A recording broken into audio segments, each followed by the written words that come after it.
एक दिन की बात है। शाम का वक्त था। रामपुरा गांव के दो लोग गांव के बड़े पीपल के पेड़ के नीचे बैठे हुए आपस में बातें कर रहे थे। चारों तरफ हल्का हल्का अंधेरा पसरने लगा था और हमेशा की तरह आज भी गांव की बिजली गुल हो चुकी थी। लो, आज भी चली गई है लाइट। इसका तो रोज का यही हाल है। जैसे ही शाम होने लगती है वैसे ही बिजली गुल हो जाती है। हाँ यार, जैसे ही शाम होती है इसका नाटक शुरू हो जाता है। और कर भी कह सकते हैं। हाँ, सही कहा। पर कुछ भी कहो, शाम को ये चाय और पकौड़ी खाते खाते गप्पे लड़ाने में बहुत मजा आता है और साथ में कहानियों का मजा भी मिल जाता है। हाँ रामू, मजा तो आता ही है क्योंकि उनकी कहानियां सुनकर ऐसा लगता है जैसे सब कुछ सच में हुआ हो। हाँ, लेकिन महेश काका अभी तक नहीं आए। उनकी कहानियों के बिना तो कुछ जमता ही नहीं। आज आ क्यों नहीं रहे हैं? तभी दूर से एक बुजुर्ग आदमी धीरे धीरे चलते हुए वहां आता दिखाई देता है।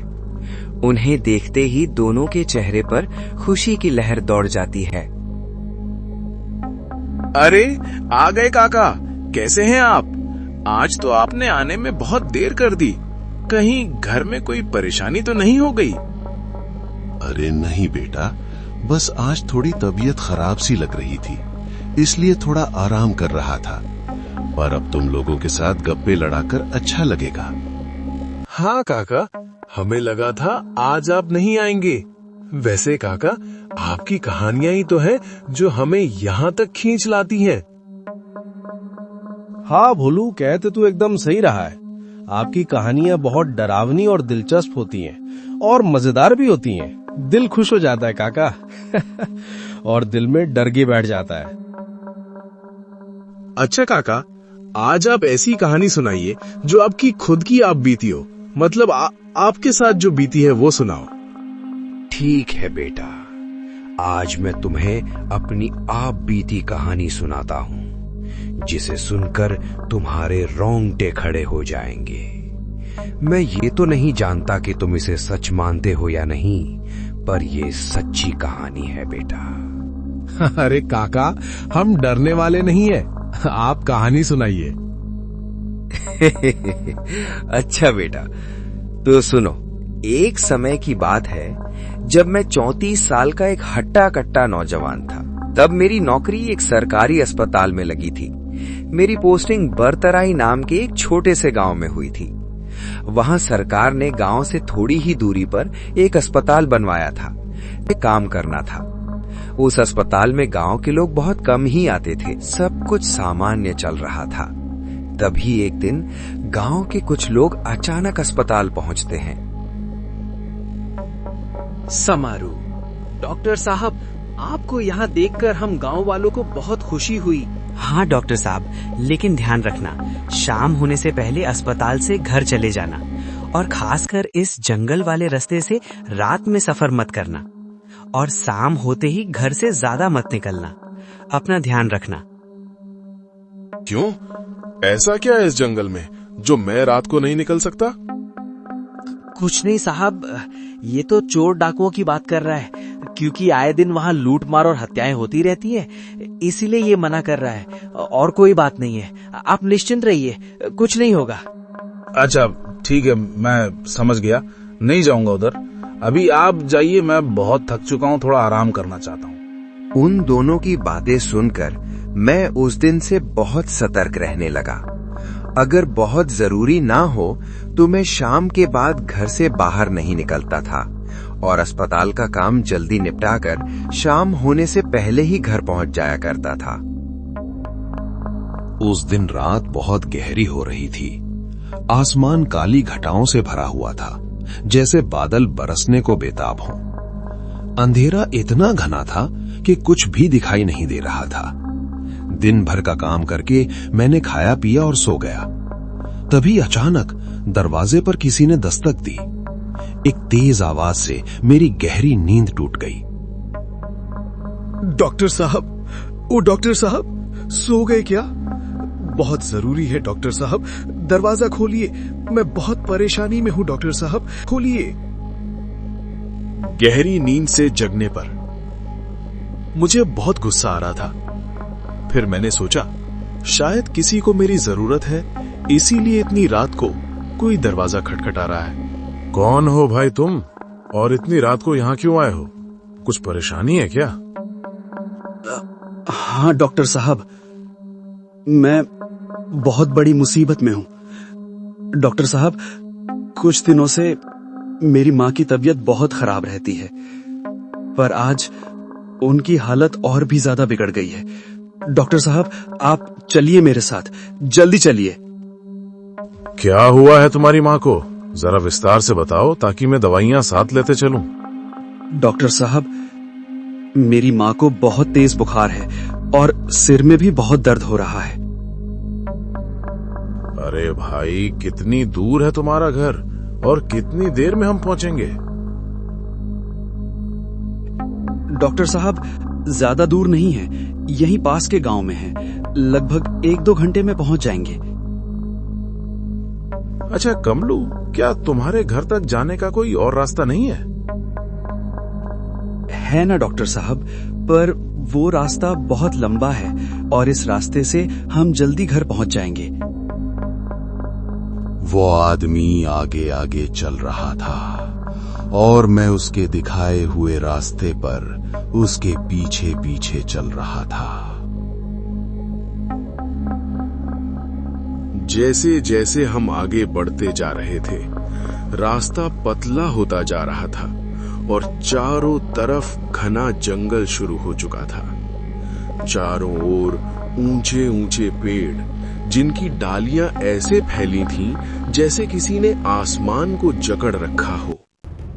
हवा तेज चल रही थी, पत्ते आपस में टकराकर अजीब अजीब सी आवाजें निकाल रहे थे। Sir sir sir. कभी कभी किसी जानवर के भागने की आहट, तो कभी झाड़ियों के हिलने की आवाज। उस घने अंधेरे में मुझे अपने कदमों की आवाज भी डरावनी लग रही थी। मेरा मन अजीब सा बेचैन होने लगा था। बार बार समरू और लालन की बात मेरे दिमाग में गूंज रही थी। खासकर इस जंगल वाले रास्ते से रात में सफर मत करना। कमलू, तुम्हारे गांव का रास्ता इतना सुनसान और डरावना क्यों है? कमलू, तुमने कुछ सुना? डॉक्टर साहब, ये रास्ता कम लोग इस्तेमाल करते हैं, इसलिए ऐसा लगता है। उसकी चाल अजीब थी, ना बहुत तेज ना बहुत धीमी, बस लगातार चलता जा रहा था और मैं बिना कुछ सोचे उसके पीछे पीछे बढ़ता जा रहा था। जंगल और घना होता जा रहा था। चांद बादलों के पीछे छुप चुका था और अंधेरा इतना था कि हाथ को हाथ सुझाई नहीं दे रहा था। तभी अचानक पास की झाड़ियों में कुछ हिला। खड़ खड़। मैं एकदम रुक गया, लेकिन कमलू रुका नहीं। वो चलता ही रहा, जैसे उसे कुछ सुनाई ही न दिया हो। मेरा दिल जोर जोर से धड़कने लगा था, पर मैं फिर भी उसके पीछे चल पड़ा। मैं फिर से उसके पीछे चल पड़ा, लेकिन अब मेरा मन बार बार अनजानी आशंका से भर रहा था। जंगल पूरी तरह घना हो चुका था। चारों ओर सिर्फ पेड़ों की ऊंची ऊंची परछाइयां और हवा में घुली एक अजीब सी नमी। तभी अचानक मेरे ठीक पीछे किसी के चलने की आवाज आई। छर छर छर। मैं चौंक गया। मैंने पीछे मुड़कर देखा, लेकिन वहां कोई नहीं था, सिर्फ हिलती हुई झाड़ियां और उनके बीच पसरा गहरा अंधेरा। मुझे लगा शायद कोई जानवर होगा। मैंने अपने दिल को समझाया और दोबारा आगे बढ़ गया, लेकिन मुश्किल से 2 कदम ही चला था कि अचानक मेरे कान के पास किसी के सांस लेने की आवाज आई।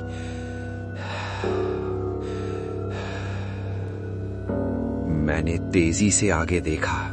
कमलू अब भी चल रहा था, बिना पीछे देखे, बिना कुछ बोले, जैसे उसे इन आवाजों से कोई फर्क ही न पड़ रहा हो। तभी अचानक मेरे पैरों के पास किसी ठंडी चीज ने छुआ। मैं उछल पड़ा। नीचे देखा तो एक सूखी लकड़ी थी जो हवा से हिल रही थी, लेकिन उस एक पल में जो ठंडक मैंने महसूस की वो लकड़ी जैसी नहीं थी। मैं लगातार उसके पीछे चलता जा रहा था, लेकिन हर कदम के साथ मेरा दिल और तेज धड़कता जा रहा था। अब हवा ठंडी नहीं, चुभने लगी थी, जैसे किसी ने जंगल की हर सांस में मौत घोल दी हो। चारों तरफ से अजीब अजीब आवाजें आने लगी थीं। कभी ऐसा लगता जैसे कोई धीमे धीमे हंस रहा हो, तो कभी जैसे कोई बहुत दूर से रो रहा हो। पेड़ों की डालियां आपस में टकरा रही थीं, और हर टकराहट पर ऐसा लगता था जैसे कोई हड्डियां चटका रहा हो। मैंने गौर किया, जंगल अब वैसा नहीं लग रहा था जैसा हम थोड़ी देर पहले चल रहे थे। रास्ता बार बार मुड़ रहा था, घूम रहा था, जैसे हमें कहीं पहुंचा नहीं बल्कि कहीं फंसा रहा हो।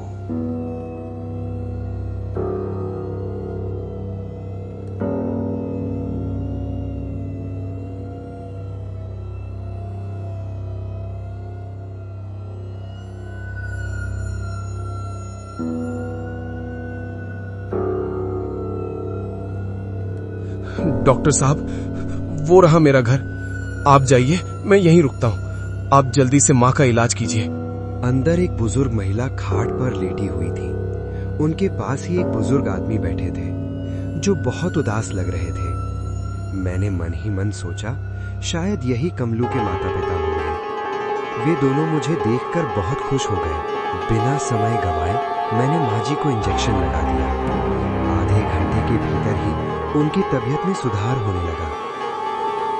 आपका बहुत बहुत धन्यवाद डॉक्टर साहब, आप हमारे लिए भगवान के समान हैं।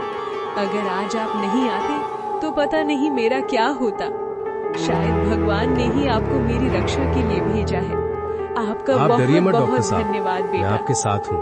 आपको कुछ नहीं होगा, आप बस मेरे साथ चलिए। माँ जी, मुझे भगवान ने नहीं भेजा, बल्कि आप भाग्यवान हैं जो कमलू जैसा इंसान आपका बेटा है। हाँ, कमलू ही तो मेरे घर गया था। उसी ने बताया कि मेरी माँ की तबीयत बहुत खराब है और वही मुझे यहाँ लेकर आया। वो अभी बाहर ही खड़ा है, आप उसे बुला लीजिए। ये आप क्या कह रहे हैं डॉक्टर साहब? कमलू आपको यहाँ लेकर आया, ये कैसे हो सकता है? अरे डॉक्टर साहब, कमलू मेरा बेटा था। 7 महीने पहले शहर से लौटते वक्त उसका ट्रक से एक्सीडेंट हो गया था। वो हमारा इकलौता बेटा था और अपनी माँ से बहुत प्यार करता था। शायद इसी वजह से उसने अपना कर्तव्य निभाया। मरने के बाद भी मेरे बेटे का मोह प्रेम अपनी माँ से अलग नहीं हो पाया। अगर आपको ये वीडियो पसंद आया हो तो लाइक, शेयर और चैनल को सब्सक्राइब जरूर कर लीजिए। मिलते हैं अगली कहानी में।